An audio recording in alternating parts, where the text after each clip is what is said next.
வணக்கம். Action plan for investors. இது easy investments ஒரு புதிய முயற்சி. ஆக்ஷன் பிளான் ஃபார் இன்வெஸ்டர்ஸ் அப்படின்னா என்னது?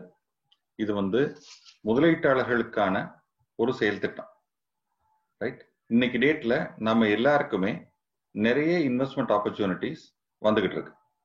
ரைட். அதுல எது நமக்கு சூட்டபிளா இருக்கு, நம்ம அதுல எதுல இன்வெஸ்ட் பண்ணணும் அப்படின்னு சொன்னா நம்ம முதல்ல அந்த முதலீட்டை பத்தி முழுமையா நம்ம தெரிஞ்சுக்க வேண்டியிருக்கு. இந்த ஆக்ஷன் பிளான் ஃபார் இன்வெஸ்டர்ஸ்ல இந்த மாதிரி நிறைய இன்வெஸ்ட்மெண்ட் ஆப்பர்ச்சுனிட்டிஸை பத்தி நம்ம டிஸ்கஸ் பண்ண போறோம். அதுல முதலாவதா இன்னைக்கு நியூ ஃபண்ட் ஆஃபர்ஸ் பத்தி பேசுறோம். நம்ம நியூ ஃபண்ட் ஆஃபர்ஸ்னா என்னது? ரொம்ப சிம்பிள். மியூச்சுவல் ஃபண்ட் கம்பெனிஸ்ல நிறைய மியூச்சுவல் ஃபண்ட் ஸ்கீம்ஸ் அவங்க ஆஃபர் பண்ணுவாங்க. உதாரணத்துக்கு இந்தியாவில் 40 டிஃபரெண்ட் மியூச்சுவல் ஃபண்ட் கம்பெனி இருக்கு. இல்ல ஒவ்வொரு கம்பெனிலையும் ஒரு 2 dozen 3 dozen mutual fund schemes இருக்கு. இது போக புதுசா சில மியூச்சுவல் ஃபண்ட் ஸ்கீம்ஸ் அவங்க லான்ச் பண்ணுவாங்க. அந்த புதுசா ஒரு மியூச்சுவல் ஃபண்ட் ஸ்கீமை அறிமுகப்படுத்தக்கூடிய அந்த ப்ராசஸ் தான் நியூ ஃபண்ட் ஆஃபர். இந்த நியூ ஃபண்ட் ஆஃபர்ல எப்பயுமே அந்த யூனிட் பிரைஸ் 10 ரூபாய் பெர் யூனிட்டா தான் இருக்கும்.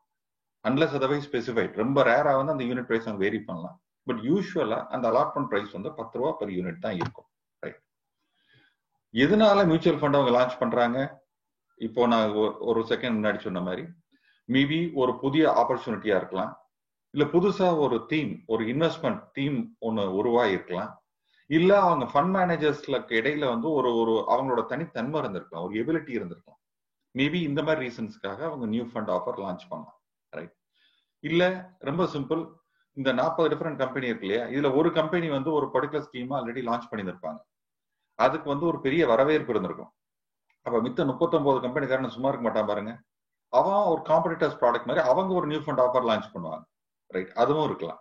இல்ல ரொம்ப சிம்பிள், சார் இன்னைக்கு ரேட்டுக்கு சென்டிமெண்ட் நல்லா இருக்கு, மார்க்கெட் நல்லா கூடிக்கிட்டு இருக்கு, மக்கள் முதலீடு பண்றதுக்கு பிரியப்படுறாங்க, சோ இந்த பீரியட்ல இந்த மாதிரி ப்ராடக்ட் இருந்ததுன்னா பெட்டரா இருக்கும், மேபி சென்டிமெண்ட் நல்லா இருக்கிறதுனாலே நியூ ஃபண்ட் ஆஃபர் லான்ச் பண்ணும். ரைட். இந்த new fund offer open ended mutual ஃபண்ட்லயும் பண்ண முடியும், க்ளோஸ் எண்டட் மியூச்சுவல் ஃபண்ட்லயும் பண்ண முடியும். ரைட். ஓப்பன் எண்டட் மியூச்சுவல் ஃபண்ட்னா அதுல என்னது கேட்டீங்கன்னா, இன்னைக்கு இந்த நியூ ஃபண்ட் ஆஃபர் பீரியட்ல ஒரு ஸ்பெசிபிக் பீரியட் இருக்கும் நியூ ஃபண்ட் ஆஃபர்ல. உதாரணத்துக்கு இப்போ 1 டிசம்பர்ல இருந்து 10th டிசம்பர் வரைக்கும் ஒரு நியூ ஃபண்ட் ஆஃபர் பீரியட்னு வைங்களேன். அந்த பீரியட்ல இன்வெஸ்ட் பண்றாங்க. அவங்க இன்வெஸ்ட் பண்ணி அந்த 10 ரூபாய்க்கு இன்வெஸ்ட் பண்றாங்க. பட் அந்த 10 நாள் பீரியட் முடிஞ்சதுக்கு அப்புறம் ஒரு ரஃப்லி ஒரு 1 வீக் அந்த அலாட்மெண்ட் ஆஃப் யூனிட்ஸ் சொல்லுவோம். அந்த ரெஜிஸ்டர்ஸ் அந்த யூனிட்ஸை அந்த முதலீட்டாளர்களுக்கு அலாட் பண்ணுவாங்க. அலாட் பண்ணதுக்கு அப்புறம் மார்க்கெட்ல திருப்பி ரியோபன் ஆகும்.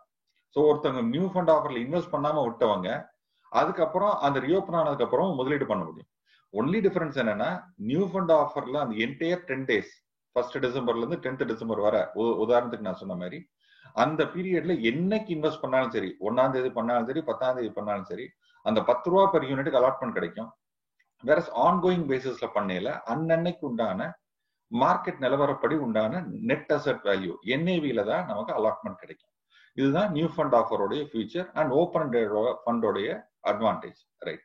க்ளோஸ்ட் எண்டட் ஃபண்ட்ல நியூ ஃபண்ட் ஆஃபர் பீரியட்ல மட்டும்தான் முதலீடு பண்ண முடியும், அதுக்கப்புறம் இதுல இன்வெஸ்டே பண்ண முடியாது. ரைட்.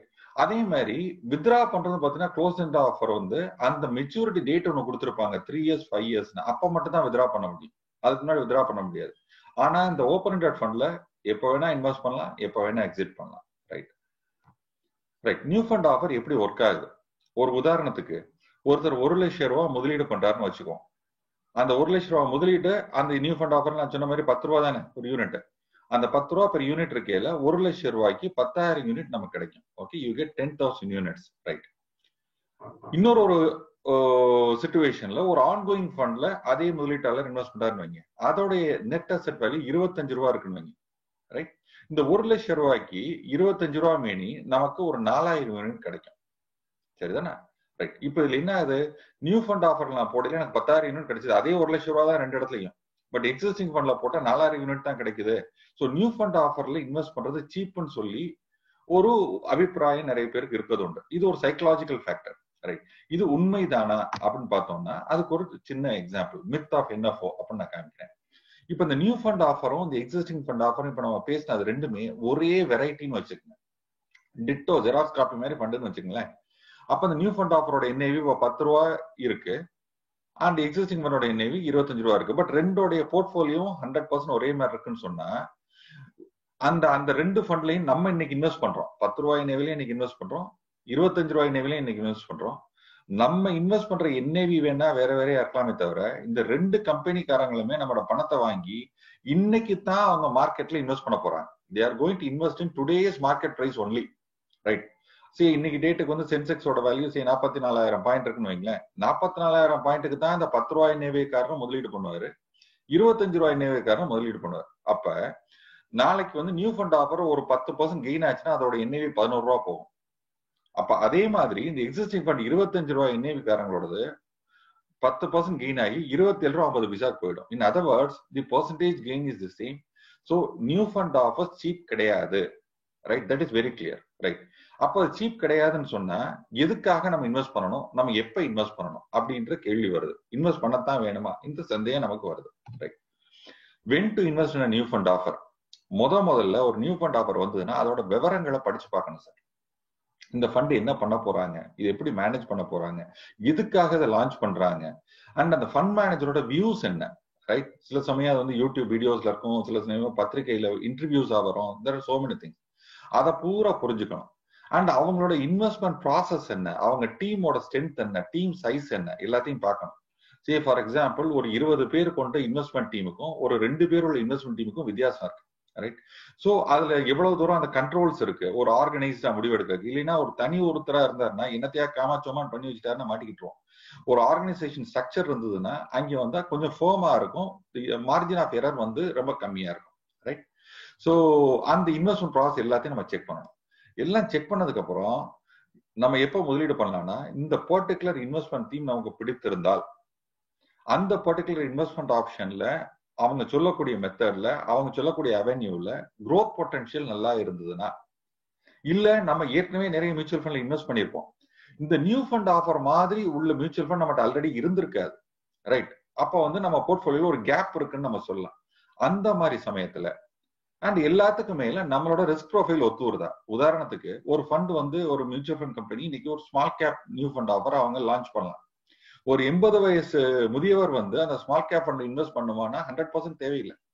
ஏன்னா ஸ்மால் கேப் ஃபண்ட் வந்து they are bound to be more fluctuating. அவரோட ஏஜுக்கும் அவரோட ரிஸ்க் ப்ரொஃபைலுக்கும் அது சூட்டபிளா இல்லாம இருக்கலாம். சரி, இதுக்கு வந்து விதிவிலக்கு எப்பயுமே உண்டு. பரவாயில்ல நான் ரிஸ்க் எடுக்கிறேன்னு சொல்லி பண்றவங்க அது ஒரு இன்ஃபார்ம்டு டிசிஷன், ரைட்? அதுல ஒன்றும் தவறு கிடையாது. பட் ஜென்ரலா ஒரு நியூ ஃபண்ட் வருதேன்றதுக்காக முதலீடு பண்ண வேணாம். இந்த ப்ராசஸ் பூரா நம்ம தெரிஞ்சுக்கிட்டு நம்ம பண்ணா போறோம். எல்லாத்துக்கும் மேல முக்கியமா இந்த 10 ரூபா 10 ரூபா 10 ரூபான்னு சொல்லலாம் பாருங்க. எது எடுத்தாலும் 10 ரூபாங்கிற மாதிரி அந்த 10 ரூபாய் ரேட்டுக்காக நம்ம இன்வெஸ்டே பண்ண வேண்டாம். நமக்கு அந்த ஃபண்ட் பிடிச்சிருந்து அதுல growth ப்ராஸ்பெக்ட் நமக்கு தெளிவாக தெரிஞ்சு இது நல்லா இருக்கும்னு தெரிஞ்சா மட்டும் நம்ம முதலீடு பண்ணா போறோம். அதை வந்து உங்களுடைய இந்த மியூச்சுவல் ஃபண்ட் டிஸ்ட்ரிபியூட்டரோ ஆலோசகரோ அவங்ககிட்ட நீங்க பேசினீங்கன்னா அவங்களால கிளாரிஃபை பண்ண முடியும். அதை தெரிஞ்சுக்கிட்டு முதலீடு பண்ணலாம், ரைட்? இன்னொரு அட்வான்டேஜ் நியூ ஃபண்ட் ஆஃபர்ல என்னது அப்படின்னு சொல்லி கேட்டீங்கன்னா, apart from this 10 rupee business or whatever it is, right? In fact 10 rupee is not a big advantage, அது ஒரு psychological advantage. Fund deployment is a very big advantage for new fund offer. அதாவது இந்த புதுசா இந்த ஒரு fund launch பண்ணையில அதுல collect ஆகக்கூடிய அந்த மணியை பூரா அந்த fund managers up to 6 months வரைக்கும் இன்வெஸ்ட் பண்ணலாம், ரைட்? வேற ஒரு எக்ஸிஸ்டிங் ஃபண்ட்ல இன்னைக்கு நம்ம இன்வெஸ்ட் பண்றோம் 1 லட்சம் ரூபாய் இன்னைக்கு இன்வெஸ்ட் பண்ணோம்னா அடுத்த நாள் காலையிலக்குள்ள எல்லா பணத்தையும் அந்த ஃபண்ட் மேனேஜர் இன்வெஸ்ட் பண்ணிடுவார். ஏன்னா அப்புறம் மார்க்கெட் மாறி போயிடுச்சுன்னா NAV மாறி போயிடும், அவரால் வந்து அதை ஹேண்டில் பண்ண முடியாது. ஸோ இன்வெஸ்ட் பண்ணிடுவாங்க. வேற நியூ ஃபண்ட் ஆஃபர்ல ஏன்னா சேஃப் இருக்கும் ஒரு 800 கோடி 1000 கோடி 2000 கோடி அவங்க கலெக்ட் பண்றாங்க, எல்லாத்தையும் இன்வெஸ்ட் பண்ணா டைம் எடுக்கும். ஸோ கொஞ்சம் டைம் எடுத்துக்கிறாங்க. அப் டு 6 months, நெசசரி 6 மாதம் வரைக்கும் இன்வெஸ்ட் பண்ணுவாங்கன்னு சொல்ல, 6 மாதம் வரைக்கும் அவங்களுக்கு டைம் இருக்கு. அப்போ இந்த மாதிரி இப்ப கரண்ட் சிச்சுவேஷன் மாதிரி ஒரு மார்க்கெட் பீக் இருக்கையில இப்ப கரண்டா வந்து மார்க்கெட் ஒரு 44,000 பாயிண்ட் கிட்ட ட்ரேட் ஆகிட்டு இருக்கு சென்செக்ஸ்ல இருக்கையில நம்ம எல்லாருக்கும் ஒரு யோசனை இருக்குன்னா மார்க்கெட் ரொம்ப கூடி போயிடுச்சு இப்ப போய் நம்ம இன்வெஸ்ட் பண்றதா நம்ம யோசிப்போம். பட் ஆக்சுவலா இந்த ஃபண்ட் மேனேஜர் என்ன பண்ணுவார், நியூ ஃபண்ட் ஆஃபரோட ஃபண்ட் மேனேஜர் இந்த பணத்தை வாங்கி வச்சுக்கிட்டு அடுத்து ஒரு 1 or 2 monthsல வரக்கூடிய அந்த ஏதாவது பிளக்சுவேஷன்ஸ் அதுக்கு ஏத்த மாதிரி பார்த்து அந்த ஆப்பர்ச்சுனிட்டியை கொஞ்சம் கொஞ்சமா அக்யூமுலேட் பண்ணி பண்றதுக்கு வாய்ப்பு இருக்கு. ஸோ நம்ம மணியை வந்து கிராஜுவலா டிஃப்யூஸ் பண்ணிடுவார். இன்வெஸ்ட் பண்றது நம்ம மொத்தமா கொடுத்துருவோம், அவர் கிராஜுவலா இன்வெஸ்ட் பண்ணுவார். என்ன பிகஸ்ட் இதனால என்ன நடக்கும் அப்படின்னு சொல்லி பாத்தீங்கன்னா, நியூ ஃபண்ட் ஆஃபர்ஸ் யூஸ்வலா லான்ச் ஆன உடனே விறுவிறுன்னு NAV ஏறாது. ஏன்னா அவர் முழுமையா இன்வெஸ்ட் பண்ணல, ரைட். அவர் இன்வெஸ்ட் பண்ணி முடிக்கிறதுக்கே 2-3 மாசம் ஆகும். ஸோ நியூ ஃபண்ட் ஆஃபர்ல போட்டவங்க இன்னைக்கு போட்டுட்டு ஒரு வாரத்துல 2 வாரத்துல என்ன கூட மாட்டேங்குது, அப்படி இருக்கு, மசன்னு இருக்குன்னு நீங்க நினைக்க வேண்டியது கிடையாது. அது அதோடைய அட்வான்டேஜ், ஆக்சுவலா ஸ்ட்ரென்த்னு நம்ம சொல்லலாம். Right. So the suitability is new fund offer is much better placed when the market is at a peak, and existing funds வந்து it is much better when the market is low. ஏன் அப்ப new fund offer வந்து market low மார்க்கெட்ல advantage இல்லையான்னா தாராளமா பண்ணலாம். But ஜென்ரலா sentiment நல்லா இருந்தா தானே நியூ ஃபண்டே வர்றாரு. மார்க்கெட் லோவா இருக்கையில் நியூ ஃபண்ட் வரமாட்டேன்றது. ஸோ அதனால மார்க்கெட் நல்லா இருக்கையில தான் வர்றாங்க. ஸோ நம்ம இன்வெஸ்ட் பண்றது தவறு கிடையாது. எல்லாத்துக்கும் மேல இந்த நியூ ஃபண்ட் ஆஃபரோ எக்ஸிஸ்டிங் ஃபண்டோ இது ரெண்டுலயுமே முதல்ல நம்ம இன்வெஸ்ட் பண்ணதுக்கு அப்புறம் சப்சிக்வெண்டா இன்கிரிமெண்டலா அதுல இன்வெஸ்ட் பண்ணோம்னா தான் நம்மளால ஜெயிக்க முடியும். ரைட். நிறைய பேர் என்ன பண்ணுவாங்க, நான் இன்வெஸ்ட் பண்ணிட்டேன் இனிமே நான் ஃபர்தரா போடவே மாட்டேன்பாங்க. இந்த மாதிரி அங்கே போய் நம்ம ஒரு ஃபோமா ஒரு பிக்சடா நம்ம ஐடியா வச்சுக்கிறத விட இன்னைக்கு சேஃப் வரைக்கும் 1 lakh போடுறீங்க, அதுக்கப்புறம் மேபி அந்த 1 lakh மேலேயே ஒரு எஸ்ஐபி மாதிரி நீங்க செட்டப் பண்ணலாம். இல்ல கிராஜுவலா கூட நம்ம இன்கிரிமெண்டலா நம்ம இன்வெஸ்ட் பண்ணலாம். ரைட். இப்போ கரண்டா என்னென்ன நியூ ஃபண்ட் ஆஃபர்ஸ் இருக்கு அஸ் ஆன் 1st December அப்படின்னு சொல்லி பாத்தீங்கன்னா இந்த 1 டஜன் ஃபண்ட் இருக்கு சார். எக்ஸாக்டா 12 ஃபண்ட் இருக்கு. இதுல வந்து பாத்தீங்கன்னா இந்த கடைசி காலம் இதுதான் நியூ ஃபண்ட் ஆஃபர்ஸோட க்ளோசிங் டேட்ஸ். ஓகே. என்னன்னைக்கு வரைக்கும் இருக்குன்னு சொல்லி. சோ நீங்க என்னைக்கு இப்போ இன்வெஸ்ட் பண்ணீங்கனாலும் அந்த டேட் வரைக்கும் உங்களுக்கு 10 ரூபாய்க்கு அவங்க அலாட்மெண்ட் கொடுத்துடுறாங்க. இதுல இந்த ஒவ்வொரு ஃபண்டுமே இப்போ ஆதித்ய பிர்லால ESG ஃபண்டுன்னு ஒன்று வந்திருக்கு. அது வந்து ஈக்விட்டி தீமேட்டிக் ஃபண்ட். அடுத்து ஆக்சிஸ்ல ஸ்பெஷல் சிச்சுவேஷன் ஃபண்ட் வந்திருக்கு. அதுவும் ஒரு தீமேட்டிக் ஃபண்ட். பரோடா மியூச்சுவல் ஃபண்ட்ல பேங்கிங் PSU பாண்ட் ஃபண்டுன்னு வந்திருக்கு. ரைட். அது வந்து ஆக்சுவலா ஒரு பாண்ட் மார்க்கெட் சம்பந்தப்பட்ட ஒரு நியூ ஃபண்ட் ஆஃபர். சரி, new fund offer necessarily equity மார்க்கெட்ல தான் வரணும்னு கிடையாது, பாண்ட் மார்க்கெட்லயும் வரலாம். ஸோ அவங்க வச்சிருக்காங்க. DSP வேல்யூ ஃபண்ட் அவங்க இருக்கிறாங்க. HDFCல டிவிடெண்ட் ஈல்ட் ஃபண்ட் அவங்க இருக்கிறாங்க. இந்த மாதிரி கிட்டத்தட்ட ஒரு 12 டிஃபரெண்ட் ஸ்கீம் இருக்கு. ரைட். இந்த ஒவ்வொரு ஸ்கீமையும் பத்தி நம்ம தெரிஞ்சுக்கிட்டதுக்கு அப்புறம் தான் முதலீடு பண்ணுங்கிற நான் தெளிவா சொல்லிட்டேன். இல்ல ஃபியூ ஃபண்ட்ஸை பத்தி சப்சிக்வெண்டா ரிலீஸ் பண்ற வீடியோஸ்ல நான் அப்டேட் பண்றேன். இந்த மீன் டைம் இந்த ஃபண்ட்ஸை பத்தி நீங்களுமே ஒரு ஹோம்ஒர்க் பண்ணி பார்க்கலாம். பிடித்திருந்ததுன்னா தாராளமா நீங்க இன்வெஸ்ட் பண்ணி பயனடையலாம். ரைட். இப்ப எப்படி இன்வெஸ்ட் பண்றது நியூ ஃபண்ட் ஆஃபர்ல? ஜென்ரலா நியூ ஃபண்ட் ஆஃபருக்கு அவங்க கம்பெனிக்காரங்களோட அப்ளிகேஷன் இருக்கும், பிசிக்கல் அப்ளிகேஷன். அதை ஃபில்அப் பண்ணி செக் எழுதி நம்ம சப்மிட் பண்ணலாம். ரைட். அண்ட் எல்லாத்துக்கும் முன்னாடி மியூச்சுவல் ஃபண்ட்ல இன்வெஸ்ட் பண்ணா முதல்ல KYC பண்ணிருக்கணும். நோ யுவர் கிளைண்ட் பண்ணியிருந்தால்தான் மியூச்சுவல் ஃபண்ட்ல இன்வெஸ்ட் பண்ண முடியும். முக்கால்வாசி கிளைண்ட் நீங்க பண்ணியிருந்திருப்பீங்க. பண்ணாத ஆட்களுக்கு அது ரொம்ப சிம்பிள் ப்ராசஸ். அதை நம்ம எனேபிள் பண்ணிக்கலாம். ரைட். அப்படி KYC பண்ண கிளைண்ட் எப்படி இன்வெஸ்ட் பண்ணலாம்? முதல்ல ஒரு பிசிக்கல் அப்ளிகேஷனோ அலாங் வித் செக் இன்வெஸ்ட் பண்ணலாம். இல்ல இன்னைக்கு ட்ரெண்ட்ல வந்து எல்லாருமே ஆன்லைன் இன்வெஸ்ட்மெண்ட்ல ரொம்ப பழகிட்டாங்க. Thanks to lockdown period or whatever it is. எல்லாருமே இந்த எலக்ட்ரானிக் மீடியால they are very good. So இந்த ஆன்லைன் இன்வெஸ்ட்மெண்ட் எப்படி பண்றதுன்னா ஒரு மொபைல் ஆப் இருக்கு. இந்த கீழே இந்த ரெட் கலர்ல கொடுத்துருக்கேன் இல்லையா, இந்த லிங்கை நீங்க உங்களுடைய இதுல நீங்க டைப் பண்ணீங்கன்னா டவுன்லோட் ஆகும். அப்ப இந்த ரைட் சைட்ல இந்த மாதிரி ஒரு மொபைல் ஆப் வரும். நீங்க டவுன்லோட் பண்ணிட்டு அதுல தாராளமா ரெஜிஸ்டர் பண்ணிட்டு நீங்க இன்வெஸ்ட் பண்ணலாம். Right. So I hope this short video on new fund offer உங்களுக்கு உபயோகமா இருந்திருக்கும்னு நினைக்கிறேன். So action plan for investors இன்றிலிருந்து இட் கோஸ் லைவ். அப்பப்ப ரெகுலரா ப்ராடக்ட் அப்டேட்ஸ் கொடுக்குறோம். உங்களோட ஃபீட்பேக்ஸை அவசியம் அந்த யூடியூபோட கமெண்ட் பாக்ஸ்ல கொடுங்க. அண்ட் பிடித்திருந்ததுன்னா லைக் பண்ணுங்க, நண்பர்களோட ஷேர் பண்ணுங்க. நன்றி. வீல் கேட்ச் அப் சூன். தேங்க்யூ.